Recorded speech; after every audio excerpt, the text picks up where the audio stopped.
اعوذ باللہ السمیع العلیم من الشیطان الرجیم بسم اللہ الرحمن الرحیم قال اللہ تعالی فی القرآن المجید یا ایہا الناس انا خلقناکم من ذکر و انثی وجعلناکم شعوبا وقبائل لتعارفوا ان اکرمکم عند اللہ اتقاکم۔ احباب ذی وقار، اس کائنات میں ہر مسلمان آج عزت کی تلاش میں ہے، بڑے سے لے کر چھوٹے تک، امیر سے لے کر غریب تک، ادنا سے لے کر اعلیٰ تک، ہر شخص عزت کا ہی متلاشی ہے۔ اور ہم نے جو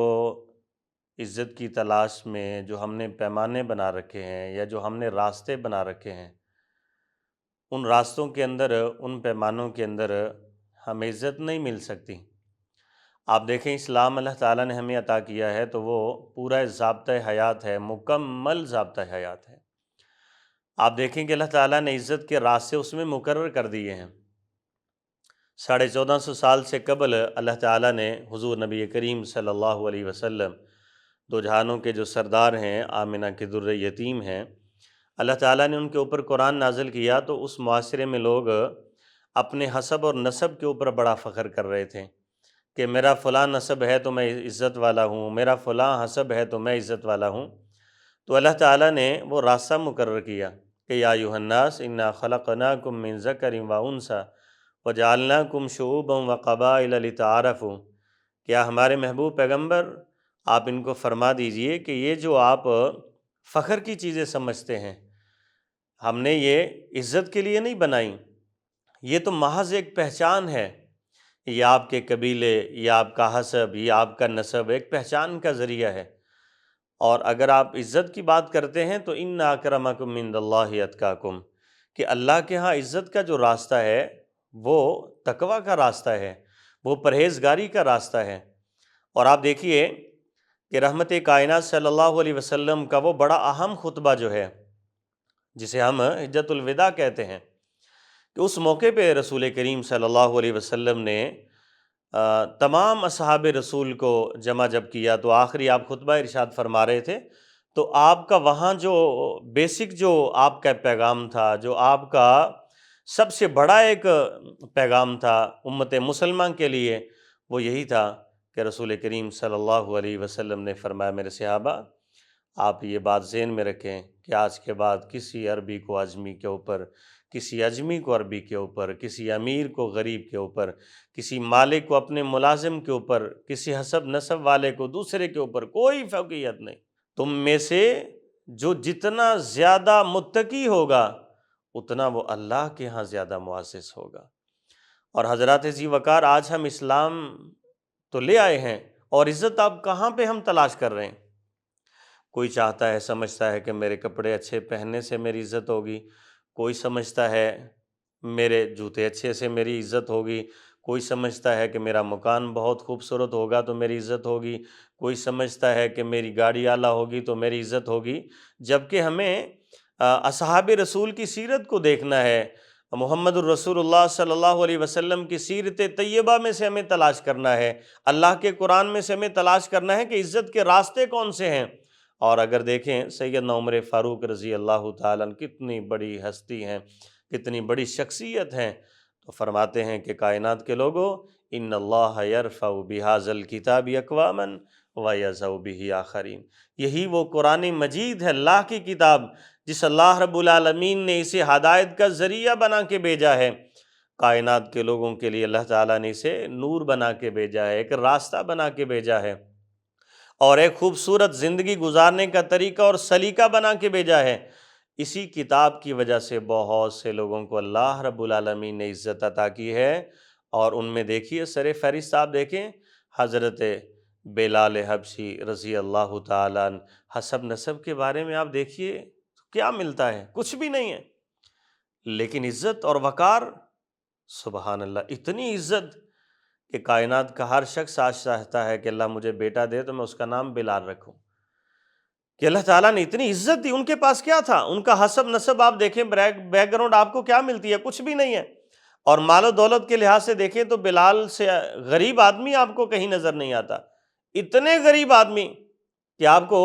دنیا میں بڑے بڑے غریب نظر آتے ہیں لیکن بلال سے کم ہی کو نظر آتا ہے، لیکن عزت اور وقار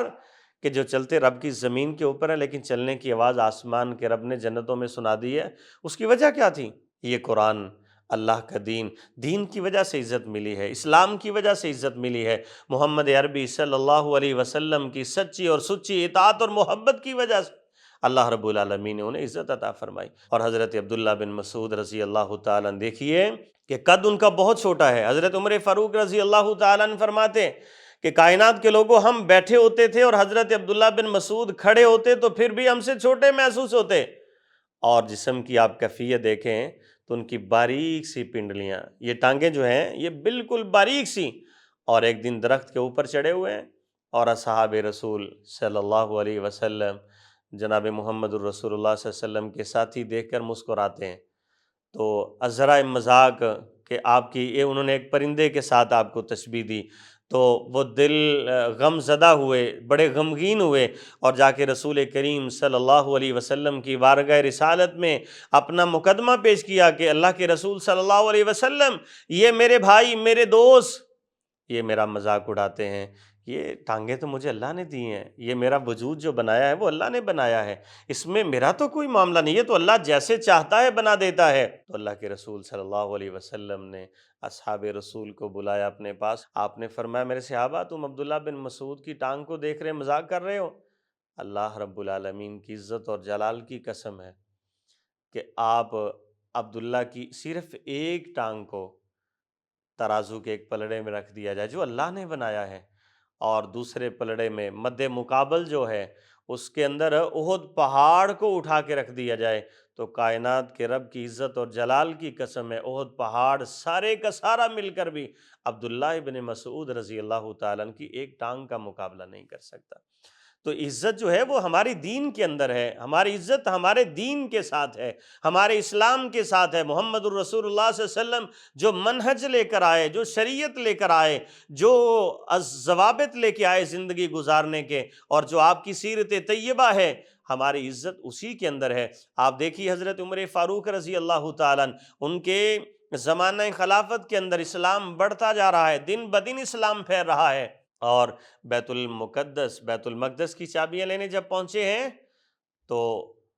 کفر کے بڑے بڑے سردار جو ہے وہاں وہ امیر المومنین خلیفۃ المسلمین سیدنا عمر فاروق رضی اللہ تعالیٰ عنہ کی زیارت کرنا چاہتے ہیں، ان سے ملاقات چاہتے ہیں، دیکھنا چاہتے ہیں، اور ظاہر بات ہے کہ وہ بڑے بڑے سرداران ہیں اور عالی شان لباس پہنا ہوا انہوں نے،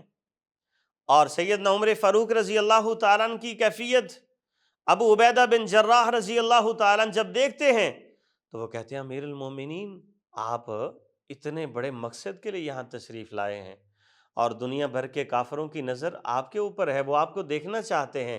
کہ امت مسلمہ کے جو خلیفہ ہیں امیر المومنین ہیں وہ کیسے ہیں، محمد عربی صلی اللہ علیہ وسلم کے جانثار آ رہے ہیں، ان کی حالت اور کیفیت کیا ہے، اور انہوں نے تو بڑے بڑے شاہانہ لباس پہنے ہوئے ہیں، اور آپ کی حالت اور کیفیت یہ ہے کہ آپ کے پھٹے ہوئے کپڑے اور جوتا بھی ہاتھ میں اٹھا رکھا آپ نے، وہ بھی ٹوٹا ہوا۔ تو سیدنا عمر فاروق رضی اللہ تعالیٰ عنہ فرماتے ابو عبیدہ وہی ہاکا وہی ہاکا، ابو عبیدہ آپ یہ بات کر رہے ہیں؟ واللہ ابو عبیدہ ہماری عزت کپڑوں کے ساتھ نہیں، ہماری عزت لباس کے ساتھ نہیں، ہماری عزت جوتے کے ساتھ نہیں، ابو عبیدہ آج ہماری عزت ہے تو وہ اسلام کے ساتھ ہے، آج اگر ہماری عزت ہے تو وہ محمد عربی صلی اللہ علیہ وسلم کی سچی اطاعت کے ساتھ ہے، آج اگر اللہ نے ہمیں عزت دی ہے تو وہ اسلام کی وجہ سے ہے، وہ محمد الرسول اللہ صلی اللہ علیہ وسلم جو اللہ سے دین لے کر آئے ہیں اسی دین کی وجہ سے ہے، وگرنہ عمر آج بھی اپنے آپ کو جانتا ہے کہ بچپن کے اندر میرے ابو جی مجھے صرف اس لیے مارا کرتے تھے کہ عمر تمہیں اونٹ نہیں چرانے آتے، آج اگر عمر کو عزت ملی ہے تو وہ اسلام کی وجہ سے ملی ہے۔ تو میرے محترم عزیز بھائی، اگر ہم عزت چاہتے ہیں تو ہمیں واپس اپنے اسلام کی طرف آنا پڑے گا، محمد الرسول اللہ صلی اللہ علیہ وسلم کی سیرت طیبہ کو فالو کرنا پڑے گا، اور آپ دیکھیے رسول کریم صلی اللہ علیہ وسلم کی سیرت طیبہ اور محمد الرسول اللہ صلی اللہ علیہ وسلم کی جو تربیت ہے وہ یہی ہے کہ میرے صحابہ تم میں سے سب سے زیادہ عزت والا وہ ہے، اللہ کے ہاں معزز اور محترم وہ ہے تقوی کے اندر، پرہیزگاری کے اندر سب سے اعلیٰ ہوگا۔ اور مسجد نبوی کا کتنا خوبصورت منظر ہے، اور رحمت کائنات صلی اللہ علیہ وسلم ہیں، دو جہانوں کے سردار ہیں، بڑے بڑے صحابہ کرام، کبار صحابہ کرام، سابقون الاولون جو ہے وہ وہاں پہ موجود ہیں، اور سیدنا معاذ بن جبل رضی اللہ تعالیٰ عنہ تشریف لاتے ہیں۔ تو حضرت محمد الرسول اللہ صلی اللہ علیہ وسلم فرماتے ہیں، معاذ واللہ مجھے اللہ کی قسم ہے کہ کائنات کا ذرہ ذرہ مجھ سے محبت کرتا ہے، لیکن معاذ مجھے اللہ کی قسم، واللہ میں آج یہ آپ کو بتا دوں کہ مجھے اللہ کی قسم میں آپ سے محبت کرتا ہوں۔ معاذ کے پاس کیا تھا؟ حضرت معاذ بن جبل رضی اللہ تعالیٰ عنہ کا ایمان اتنا مضبوط تھا، پرہیزگاری کے اندر وہ صف اول میں تھے، اور خوف خدا کے اندر، للہیت کے اندر، اللہ کی عبادت کے اندر اور خوف خدا کے اندر وہ اتنا آگے جا چکے تھے کہ محمد الرسول اللہ صلی اللہ علیہ وسلم کی رسالت میں آپ کی زبان نبوت سے یہ الفاظ جاری ہوئے کہ معاذ اللہ کی قسم میں آپ سے محبت کرتا ہوں۔ یہ اعزاز، یہ مرتبہ اگر ملا ہے حضرت معاذ بن جبل رضی اللہ تعالیٰ عنہ کو تو وہ اسلام کی وجہ سے ملا ہے۔ حضرات ذی وقار، اگر ہم بھی چاہتے ہیں اللہ کے ہاں ہماری عزت ہو اور دنیا میں ہمیں عزت ملے، آخرت میں ہمیں عزت ملے، تو اس کا ایک ہی راستہ ہے، وہ دین اسلام ہے، وہ اللہ کا قرآن ہے، اور محمد الرسول اللہ صلی اللہ علیہ وسلم کی اتباع، آپ کی سچی پیروی اور صحیح معنوں میں آپ سے محبت، یہی وہ راستہ ہے جہاں ہمیں عزت مل سکتی ہے، جہاں ہمیں وقار مل سکتا ہے۔ اور آپ دیکھیے صلح حدیبیہ کے بعد اللہ کے رسول صلی اللہ علیہ وسلم نے جب بڑے بڑے سربراہان کو خط لکھنے کا پروگرام طے کیا، اصحاب رسول سے مشورہ کیا کہ اب میں چاہتا ہوں کہ وہ لوگ جو بڑے بڑے سربراہان ہیں، مصر کے بادشاہ ہیں، روم کے بادشاہ ہیں، جو سلطنتوں کے سربراہان ہیں، میں ان تک اسلام کو پہنچاؤں، اللہ کے دین کی دعوت ان تک بھی پہنچنی چاہیے۔ تو اس میں روم کے بادشاہ کو جب نبی کریم صلی اللہ علیہ وسلم نے خط لکھا تو اس میں کیا تھا؟ یہی پیغام تھا کہ اے بادشاہ روم، اگر آپ صحیح معنوں میں عزت چاہتے ہیں، اگر آپ صحیح معنوں میں وقار چاہتے ہیں، اگر صحیح معنوں میں آپ سلامتی چاہتے ہیں اور دو جہانوں کی کامیابی آپ چاہتے ہیں، جو دو جہانوں کے اندر آپ عزت اور وقار چاہتے ہیں، تو اس کا ایک ہی راستہ ہے، اسلم، آپ اسلام کو قبول کر لیجئے، اللہ کے دین کے تابع ہو جائیں اور محمد الرسول اللہ صلی اللہ علیہ وسلم کی نبوت و رسالت کو تسلیم کریں۔ اگر آپ تسلیم کرتے ہیں تو کائنات کا رب دو جہانوں کی عزتیں، دو جہانوں کا وقار آپ کو نصیب فرمائے گا۔ اور آپ دیکھیے 40 سال کی زندگی کے بعد جب آپ نے نبوت کا اعلان کیا ہے تو اس میں سب سے پہلی جو بات آپ نے ارشاد فرمائی وہ کیا ہے؟ قولوا لا الہ الا اللہ تفلحوا تملکوا العرب والعجم، کہ اے مکۃ المکرمہ کی سرزمین پہ زندگی بسر کرنے والوں، اگر تم اللہ کا دین قبول کر لیتے ہو، اللہ کے دین کو تسلیم کر لیتے ہو اور کلمہ طیبہ کو صدق دل سے آپ پڑھ لیتے ہو، تو اللہ عرب و عجم کی ساری عزتیں اللہ لا کے تمہارے قدموں کے اندر رکھ دے گا۔ تو حضرات ذی وقار، یہ مختصر سی واضح و نصیحت تھی جو میں اپنے آپ سے بھی کر رہا ہوں اور آپ سے بھی کر رہا ہوں۔ آج ہم نہ جانے کون کون سے راستے ہم نے تلاش کر لیے ہیں، جو بنا رکھے ہیں کہ ہمیں یہاں سے عزت مل سکتی ہے، ہمیں یہاں سے عزت مل سکتی ہے۔ یہ سب چیزیں فانی ہیں، اور ہمیشہ ہمیشہ کی جو چیز ہے وہ اللہ کا دین ہے اور محمد الرسول اللہ صلی اللہ علیہ وسلم کی سیرت اور طیبہ ہے، آپ کی زندگی ہے۔ تو ہمیں واپس اسی طرف آنا ہے، اور انشاءاللہ العزیز جب ہم واپس اپنے دین کی طرف لوٹیں گے تو پھر اللہ ہمیں نہ صرف دنیا کی بلکہ آخرت کی عزتوں سے بھی ہمیں مالا مال فرما دے گا، اور وہی عزت ہے کل من علیہا فان ویبقی وجہ ربک ذو الجلال والاکرام۔ یہ ساری چیزیں فانی ہیں، اور ہمیشہ کی عزت کیا ہے؟ کل نفس ذائقۃ الموت، کہ ہر چیز نے موت کا جام پینا ہے۔ اور آگے کیا ہے؟ فمن زحزح عن النار وادخل الجنہ فقد فاز، کہ جو شخص قیامت کے دن جہنم کی آگ سے بچ گیا، قیامت کی ذلتوں سے بچ گیا، اللہ کے عذاب سے محفوظ ہو گیا، اللہ کی پکڑ سے محفوظ ہو گیا، اور میدان محشر کی جو رسوائیاں ہیں، جو ذلت ہے، اس سے محفوظ ہو گیا، فقد فاز، اور اللہ کی جنت میں داخل ہو گیا، وہی کامیاب ہے، وہی عزت والا ہے۔ اللہ رضی الجلال والاکرام سے دعا ہے کہ اللہ رب العالمین ہمیں صحیح معنوں میں اسلام کے اصولوں کے اوپر زندگی بسر کرنے کی توفیق عطا فرمائے۔